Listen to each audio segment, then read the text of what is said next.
नमस्कार दोस्तों, सभी का स्वागत है चैट में जो कि नई वीडियो में।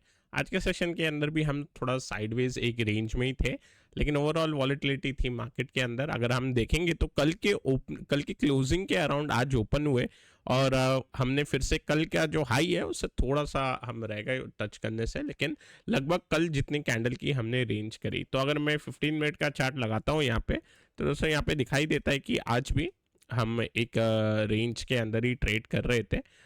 और कल जो हमने देखा, एक बार मार्केट गैप अप खुले ऊपर गया फिर नीचे आ गया, वैसे ही आज बीच में एक नीचे आने की कोशिश की, लेकिन आज इन द एंड लास्ट के हाफ एन आवर के अंदर थोड़ा बहुत नीचे आ गया। दोस्तों अभी अगर हम आर्ली चार्ट में देखेंगे तो आपको ये फ्लैग एंड पोल टाइप लग रहा होगा, और डेली चार्ट के अंदर देखेंगे तो यहाँ पे हॉल्ट आपको दिखाई दे रहा होगा कि जो 25,000 का साइकोलॉजिकल लेवल है, इधर एक हॉल्ट हमें लगते हुए दिखाई दे रहा है। अब दोस्तों अब ये जो 25,000 का लेवल इंपॉर्टेंट है, तो 25,010 ये लेवल का हम वेट करेंगे। 25,010 निकलने के बाद ऊपर पे हम एक बार के लिए 25,200 तक के लेवल आते हुए देख सकते हैं, जिसमें 100 में एक बार रुक सकता है। 2500, 25,200 मेरे हिसाब से एक 200 पॉइंट की रेंज बननी चाहिए। डाउन साइड की अगर हम बात करें अभी, अब कल का दिन इंपॉर्टेंट होगा, निफ्टी की एक्सपायरी थर्सडे के दिन रहेगी, लेकिन उससे पहले अगर हम देखें कल भी अगर हम रेंज में रहते हैं, फिर हम एक्सपायरी पे थोड़ी कुछ फिर बड़ी मूवमेंट की एक्सपेक्टेशन लगा सकते हैं। नीचे के साइड की बात करें तो 24,500 मेरे हिसाब से होल्ड होना चाहिए, और ये यहाँ पे 24,500 को प्ले करने के लिए अगर कोई वेट करेगा 24,750 और 24,800 के ब्रीच होने का, लेकिन इसमें फिर चॉपीनेस आ जाएगी। अगर वो ब्रीच होता है तो भी जिगजैग करके चॉपीनेस में मेरे हिसाब से नीचे जाने की कोशिश करेगा, इसलिए नीचे की साइड थोड़ा बहुत अवॉइड कर सकते हैं एज सच। हालांकि मार्केट के अंदर डाउ इंपॉर्टेंट आज बिहेवियर दिखाएगा। डाउ के अंदर फेड के डेटा भी आने वाले हैं कल के उनके सेशन में, तो आज का सेशन के अंदर लेट अस सी कि किस हिसाब से डाउ के अंदर व्यू बनता है। अब यहाँ पे बैंक निफ्टी की अगर मैं बात करूँ तो एक बार फिर अटेम्प्ट लगा निफ्टी की तरह ही एक बार ऊपर जाने का, लेकिन ये फिर नीचे आ गया। बैंक निफ्टी की एक्सपायरी भी है।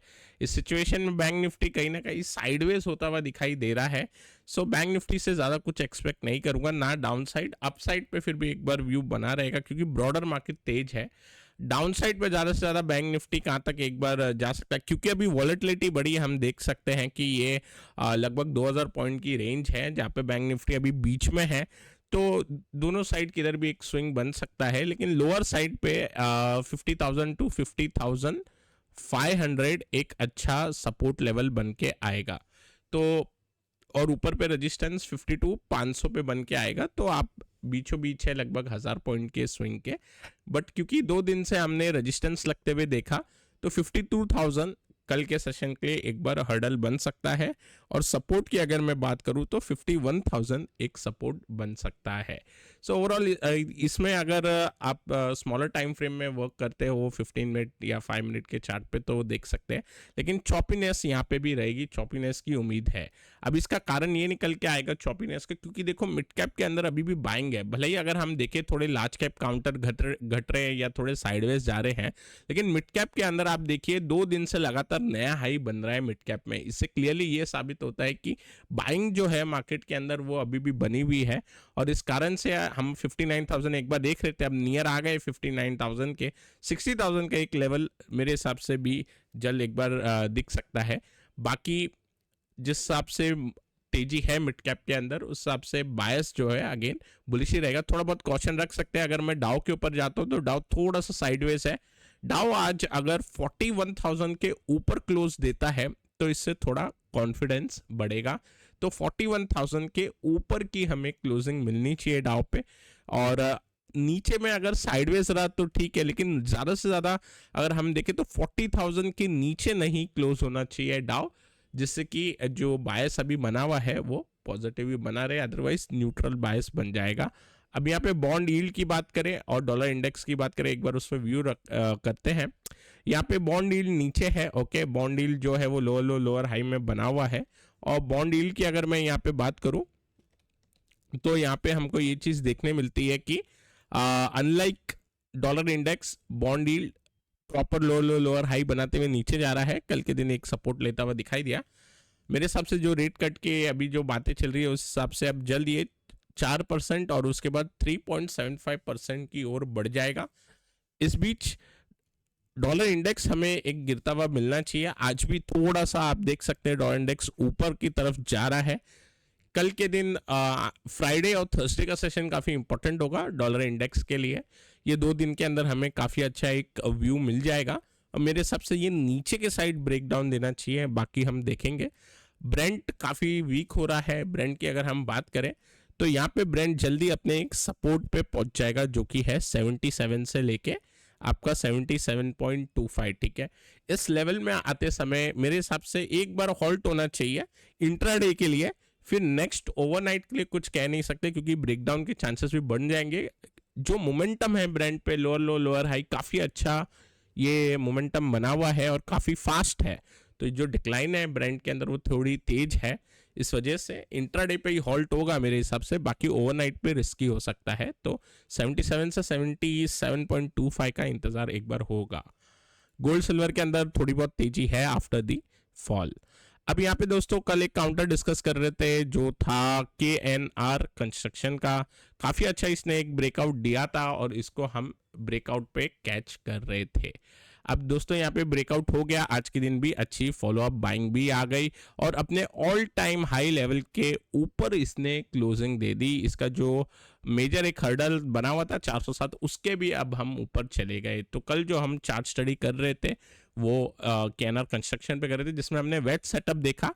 हालांकि वेज के अलावा अगर हम देखें तो एक हाई एंड टाइट फ्लैग करके एक पैटर्न होता है। फ्लैग की एग्जैक्ट रिप्रेजेंटेशन नहीं है, इस वजह से मैंने आपको एक वेज पैटर्न करके बताया। अब दोस्तों यहाँ पे अपसाइड के अंदर नेक्स्ट, क्योंकि ऑल टाइम हाई लेवल निकला है तो थोड़ा बहुत और हमें यहाँ पे मोमेंटम मिलना चाहिए 4-5% के हिसाब से। और नेक्स्ट जो काउंटर एक बार देख सकते हैं वो आ रहा है OMC काउंटर में से HPCL हिंदुस्तान पेट्रो। अब इसका अगर हम चार्ट को स्टडी करते हैं तो हमें क्या दिखाई देता है कि आज वॉल्यूम काफ़ी अच्छी है, 2x ऑफ एवरेज वॉल्यूम दिखाई देती है। काउंटर का अगर मैं मंथली चार्ट देखता हूं तो यहाँ पे मंथली चार्ट में क्या दिखाई देता है कि हम काउंटर के लाइफ टाइम हाई लेवल पे हैं, मतलब ब्लू स्काई जोन आप बोल सकते हैं कि अब इसके ऊपर कोई रेजिस्टेंस नहीं है। 2 बार हम अटके हैं 400 लेवल के आसपास, वापस से आज 400 के नीचे ही हमने क्लोजिंग दी है। मेरे हिसाब से ये जो असेंडिंग ट्रायंगल पैटर्न बना है इसे हम एक कंटिन्यूएशन पैटर्न बोलते हैं। इस पैटर्न का ब्रेकआउट मिलने के चांसेस काफ़ी हाई है। अब दोस्तों वॉल्यूम भी अच्छी है, पैटर्न भी अच्छा ऑल टाइम हाई जोन पे है। लेवल इंपॉर्टेंट क्या होगा? लेवल इंपॉर्टेंट होना चाहिए 403। ओके, अगर 403 के ऊपर ये काउंटर निकलता है तो मेरे हिसाब से एक बार ब्रेकआउट बनना चाहिए। और ब्रेकआउट के अंदर अब थोड़ा मार्केट क्योंकि वॉलेटाइल हो जाता है एट 25,000, तो स्प्रेड के थ्रू एक बार इसके अंदर वर्क अराउंड कर सकते हैं डेबिट स्प्रेड के थ्रू। अब दोस्तों अगर हम बात करें काउंटर की तो इसमें एक ही फिलहाल मैं काउंटर को अभी स्टडी करना चाहता हूं, क्योंकि थोड़ा सा अगर वॉलेटिलिटी बढ़ती है तो चांसेस है कि काउंटर भी थोड़े बड़े स्विंग दे एनी साइड, ठीक है। इस वजह से कल भी हमने एक ही काउंटर पे फोकस किया, आज उसने अच्छा काम किया। KNR कंस्ट्रक्शन था और हिंदुस्तान पेट्रोल HPCL। अब हम ये नेक्स्ट सेशन के हिसाब से चार्ट स्टडी करके जाएंगे। अब दोस्तों मैं आशा करता हूँ आपको ये वीडियो पसंद आया होगा। पसंद आए तो लाइक करें, नए हमारे चैनल पे सब्सक्राइब करना ना भूलें। Till then take care, I will meet you in the next video.